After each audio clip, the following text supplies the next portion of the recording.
आदि सिंह पर सवार हे भवानी संकट हरनी माँ कल्याणी। जो तेरा सुमिरन करता भाव सागर से पार उतरता। जय माता दी।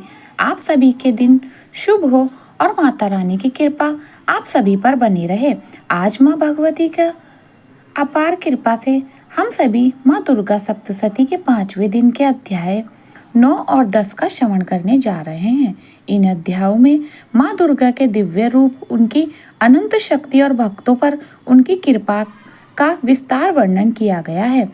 माँ की शक्ति अजय और जो भक्त श्रद्धा से उनका नाम लेता है उनके सभी संकट कट जाते हैं। आइए हम सभी मिलकर आज के अध्याय का श्रवण करें।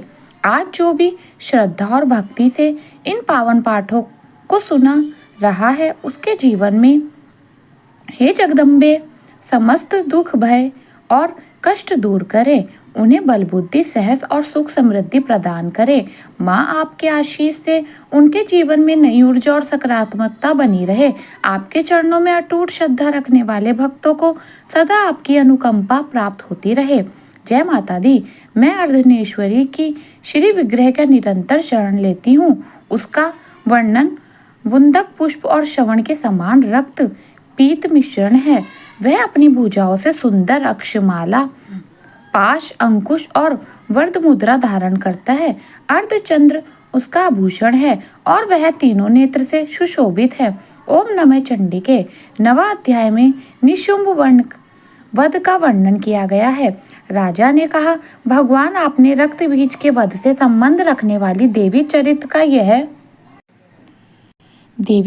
का यह अद्भुत महात्म्य मैं तुझे बतलाया। अब रक्त बीज के मारे जाने पर अत्यंत क्रोध से भरे हुए शुंभ और निशुंभ ने जो कर्म किए उसे मैं सुनना चाहता हूँ। मार्कंडे ऋषि कहते हैं, राजन, युद्ध में रक्त बीज तथा अन्य दैत्यों को मारे जाने पर शुंभ और निशुंभ के क्रोध की सीमा नहीं रही। अपनी विशाल सेना इस प्रकार मारी जाती देख निशुंभ क्रोध से भरकर देवी की ओर दौड़ा। उसके साथ असुर की प्रधान सेना थी। उसके आगे पीछे और पार्श्व भाग में बड़े बड़े असुर थे जो क्रोध से होठ चबाते देवी को मार डालने के लिए आए। महान पराक्रमी शुंभ भी अपनी सेना के साथ मृत गणों से युद्ध करके क्रोधवश चंडिका को मारने के लिए आ पहुंचा। तब देवी के साथ शुंभ और निशुंभ का घोर संग्राम युद्ध छिड़ गया। वे दोनों दैत्य मेघों की तरह बाणों की भयंकर वर्षा कर रहे थे। उन दोनों के चलाए हुए बाणों ने चंडिका ने अपने बाणों के समूह से तुरंत काट डाला और सहस्त्र समूहों की वर्षा करके उन दोनों दैत्यों के अंग काट डाले, चोट पहुंचाई। निशुंभ ने तीखी तलवार और चमकती हुई ढाल लेकर देवी की श्रेष्ठ वाहन सिंह के मस्तक पर प्रहार कर दिया। अपने वाहन को चोट पहुंचाते पर देवी ने सर्प नामक बाण से निशुंभ की श्रेष्ठ तलवार तुरंत ही काट डाली और उसकी ढाल को भी, जिसमें 8 चंद्र जड़े थे, खंड खंड कर डाला। ढाल और तलवार के कट जाने पर उस असुर ने शक्ति चलाई, किंतु सामने आने पर देवी ने चक्र से उसके 2 टुकड़े कर दिए। अब तो निशुंभ क्रोध से जल उठा और उस दानव ने देवी को मारने के लिए शूल उठाया, किंतु देवी ने समीप आने पर उसे भी मुक्के से मारकर चूर्ण कर दिया। तब उसने गदा घुमाकर चंडी के ऊपर गदा चलाई, परंतु वह भी देवी के त्रिशूल से कटकर भस्म हो गया।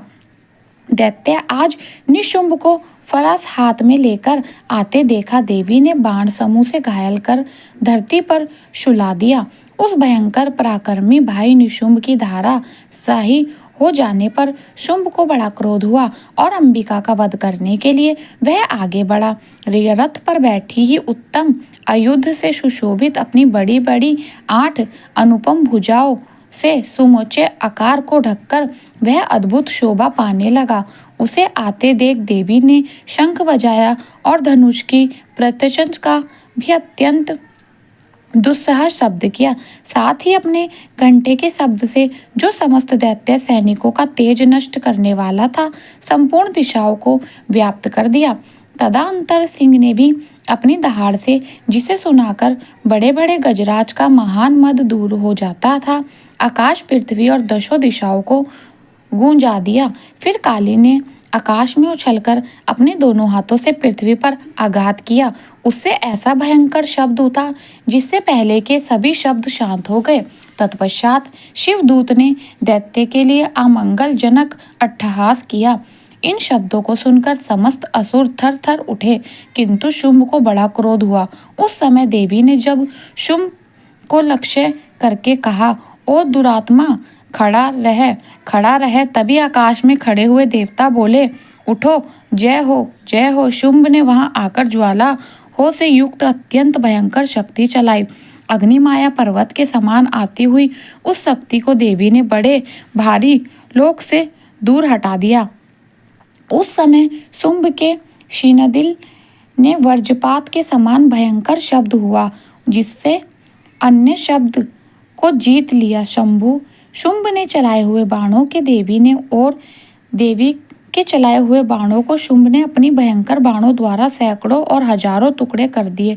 तब क्रोध में भरी हुई चंडिके ने शुंभ को शूल से मारा। उसके अज्ञात से मूर्छित होकर वह पृथ्वी पर गिर पड़ा। इतने में ही निशुंभ को चेतन हुआ और उसने धनुष हाथ में लेकर बाणों द्वारा देवी कालिका तथा सिंह को घायल कर डाला। फिर उस दैत्य राजा ने 10,000 बाहों बनाकर चक्रों के प्रहार से चंडिके को अंछदित कर दिया। तब दुर्गम पीड़ा का नाश करने वाली भगवती दुर्गा ने कुपित होकर अपने बाणों से उन चक्र तथा बाणों को काट गिराया। यह देखकर निशुंभ दैत्य सेना के साथ चंडिका का वध करने के लिए हाथ में गदा लेकर बड़ी तेज से दौड़ा। उसके आते ही चंडिका ने तीखी धार वाली तलवार से उसकी गदा और शीघ्र ही काट डाला। तब उसने शूल हाथ में ले लिया। देवताओं को पीड़ा देने वाले निशुंभ को शूल हाथ में लिए आता देख चंडिके ने वेग से चले हुए अपने शूल से उसकी छाती छेद डाली। शूल से विदीर्ण हो जाने पर उसकी छाती से एक दूसरा महाबली एवं महापराक्रमी पुरुष खड़ी रहे कहता हुआ निकलकर उस निकले हुए पुरुष के बात सुनकर देवी ठर कर हंस पड़ी और खड़कने उन्होंने उसका मस्तक काट डाला। फिर तो वह पृथ्वी पर गिर पड़ा। तदंतर सिंह अपनी दृढ़ से असुर की गर्दन कुचलकर खाने लगा। यह बड़ा भयंकर दृश्य था। इधर काली तथा शिवदूत ने भी अन्याय दैत्यों का भ्रषण आरंभ कर दिया। कुमारी की शक्ति से दृढ़ होकर कितने ही महादैत्य नष्ट हो गए। ब्राह्मणी के मंत्र पुत्र जल से निस्तेज होकर कितने ही भाग खड़े हुए। कितने ही दैत्य महेश्वरी के शूल से छिन्न भिन्न होकर धराशाही हो गए। वराही के थुतन के अज्ञात से कितनों का पृथ्वी पर कचुम्बर निकल गया। वैष्णवी ने भी अपने चक्र से दानवों के टुकड़े टुकड़े कर डाले। ऐन्द्री के हाथ से छूटे हुए वज्र से कितने ही प्राणों से हाथ धो बैठे। कुछ असुर नष्ट हो गए और कुछ उस युद्ध से भाग गए तथा कितने ही काली शिवदूत तथा सिंह के ग्रास बन गए। जय माता दी। इस प्रकार से श्री मार्कंडेय पुराण में श्रवण मार्वंतर की कथा का अंतर्गत देवी महात्म्य में निशुंभ वध नामक 9वां अध्याय पूर्ण हुआ। अब सुनिए 10वां अध्याय, जिसमें शुंभ व्रत का वर्णन किया गया। 10वें अध्याय में शुरू करने से पहले हम सब मिलकर माँ जगदम्बिके का ध्यान करते हैं। मैं मस्तक पर अर्धचंद्र धारण करने वाली शिव शक्ति स्वरूपा भगवती कौमेश्वरी का हृदय से चिंतन करती हूँ। वे तपे हुए श्रवण के समान सुंदर हैं। सूर्य, चंद्रमा और अग्नि, यही 3 उनके नेत्र हैं और वे अपने मनोहर हाथों में धनुष, बाण, अंकुश, पाश और शूल धारण किए हुए हैं। मार्कंडेय ऋषि कहते हैं, राजन अपने प्राणों का सामना प्यारे भाई निशुंभ को मार गया देखा तथा सारी सेना का संहार होते जन शुंभ ने कुपित होकर कहा, दिष्ट, तू बल भी अभिमान में आकर झूठा मूठ का घमंड ना दिखा। तू मनमानी बनी हुई है किंतु दूसरी स्त्रियों के बल का संहार लेकर लड़ती है। तब देवी बोली, ओ दुष्ट, मैं अकेली ही हूँ। इस संसार में मेरे सिवा दूसरा कौन है? देख, यह मेरी ही विभूतियाँ हैं, इसलिए मुझ में भी प्रवेश कर रही है। तथा ब्राह्मणी आदि समस्त देवताएं अंबिका देवी के शरीर में लीन हो गई। उस समय केवल अंबिका देवी ही रह गई। तब देवी बोली, मैं अपनी ऐश्वर्य शक्ति से उन अनेक रूपों में यहाँ उपस्थित हुई थी, उन सब रूपों को मैंने समेट लिया। अब अकेली ही युद्ध में खड़ी हूँ। तुम भी स्थिर हो जाओ। मार्कंडेय ऋषि कहते हैं, राजन, तद देवी के शुंभ दोनों में सब देवताओं तथा दानवों को देखते देखते भयंकर युद्ध छिड़ गया। बाणों की वर्षा तथा तीखे शास्त्र और दारुण अस्त्रों से प्रहार के कारण उन दोनों का युद्ध सब लोगों के लिए बड़ा भयंकर प्रतीत हुआ। उस समय अंबिका देवी ने जो सैकड़ों दिव्य अस्त्र छोड़े, उन्हें दैत्य आज शुंभ ने उनके निवारण अस्त्रों द्वारा काट डाला। इसी प्रकार शुंभ ने भी जो दिव्य अस्त्र चलाए, उन्हें परमेश्वरी ने भयंकर हुंकार शब्द के उच्चारण आदि द्वारा खिलवाड़ में ही नष्ट कर डाला। तब उस असुर ने सैकड़ों बाणों से देवी की आच्छादित कर दिया। यह देख क्रोध में भरी हुई उन देवी ने भी बाण मारकर उसका धनुष काट डाला। धनुष कट जाने पर फिर दैत्यराज ने शक्ति हाथ मिली, किंतु देवी ने चक्र से उसकी हाथ की शक्ति भी काट गिराई। तत्पश्चात त्यों ही स्वामी शुंभ ने 100 चंद वाली चमकती हुई ढाल और तलवार हाथ में ले उस समय देवी पर धावा किया। उसके आते ही चंडिके ने अपनी धनुष से छोड़े हुए तीखे बाणों द्वारा उसकी सूर्य किरणों के समान उज्जवल ढाल और तलवार को तुरंत काट दिया। फिर उस दैत्य के छोड़े घोड़े और सारथी मारे गए। धनुष तो पहले ही कट चुका था। अब उसने अंबिका को मारने के लिए अज्ञात होकर भयंकर मुद्रा हाथ में लिया। उसे आते देख देवी ने अपने तीक्ष्ण बाणों से उसका मुद्रा भी काट डाला, जिस पर वह असुर मुक्का तानकर बड़ी तेजी से देवी की ओर झपटा। उस दैत्यराज ने देवी की छाती में मुक्का मारा। तब उन देवी ने भी उसकी छाती में एक चाटा जड़ दिया। देवी का थप्पड़ खाकर दैत्यराज शम पृथ्वी पर गिर पड़ा, किंतु पुनः सहसा पहले ही तरह उठकर खड़ा हो गया। फिर वह उछला और देवी के ऊपर ले जाकर आकाश में खड़ा हो गया। तब चंडिके आकाश में भी बिना किसी आधार के शुंभ के साथ युद्ध करने लगी। उस समय दैत्य और चंडिके आकाश में एक दूसरे से युद्ध करने लगे और उनका वह युद्ध पहले सिद्ध और मुनियों को विश्राम में डालने वाला हुआ। फिर अंबिके ने शुंभ के साथ बहुत देर तक युद्ध करने के पश्चात उसे उठाकर घुमाया और पृथ्वी पर पटक दिया। पटक जाने पर पृथ्वी पर आने के बाद वह दुष्ट आत्मा दैत्य पुनः चंडिका से वध करने के लिए उनकी ओर बड़ी तेजी से दौड़ा।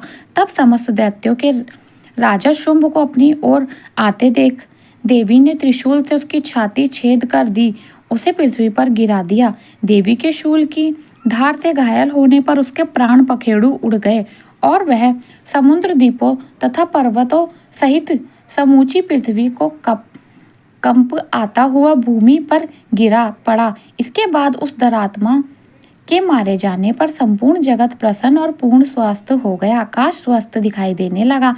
पहले जो उत्पात सूचक मेघा और उल्का बात होते थे, वे सब शांत हो गए तथा उस दैत्य के मारे जाने पर नदियां भी ठीक मार्ग से बहने लगी। उस समय शुंभ की मृत्यु के बाद संपूर्ण देवताओं का हृदय हर्ष से भर गया और गंधर्व गण मधुर गीत गाने लगे। दूसरे गंधर्व बाजे बजाने लगे, अप्सराएं नाचने लगी, पवित्र वायु बहने लगी, सूर्य की प्रभा उत्तम हो गई, अग्निशमक हो उठी और संपूर्ण दिशाओं के भयंकर शब्द शांत हो गए। जय माँ। इस प्रकार श्री मार्कंडेय पुराण में सवक नामक की कथा के अंतर्गत देवी महात्म्य के शुंभ वध का नाम का 10वां अध्याय पूर्ण हुआ। जिसने भी श्रद्धा और भक्ति के इस पाठ को सुना, माँ उसके जीवन को उजियारा फैलाना और हर कठिनाई को सरल बना देना। हे माँ, अपने भक्तों पर सदा कृपा बनाए रखना। जीवन पथ पर हर कठिनाई को सहज से पार करने का आशीर्वाद देना। आप सभी से अनुरोध है कि आज के इस अध्याय में आप अधिक से अधिक भक्त तथा पहुंचाएं, ताकि माँ का आशीर्वाद सबको प्राप्त हो सके। प्रिय श्रोताओं, कल हम दुर्गा सप्तशती के 6ठे दिन के अध्याय के साथ फिर से मिलेंगे। तब तक माता रानी की भक्ति में लीन रहिए और माँ का चमत्कार करते रहिए। जय माता दी। तो यह था आज का अध्याय। आशा करती हूँ आपको अध्याय पसंद आया होगा, तो कमेंट बॉक्स में जय माता दी जरूर लिखिएगा। राधे राधे।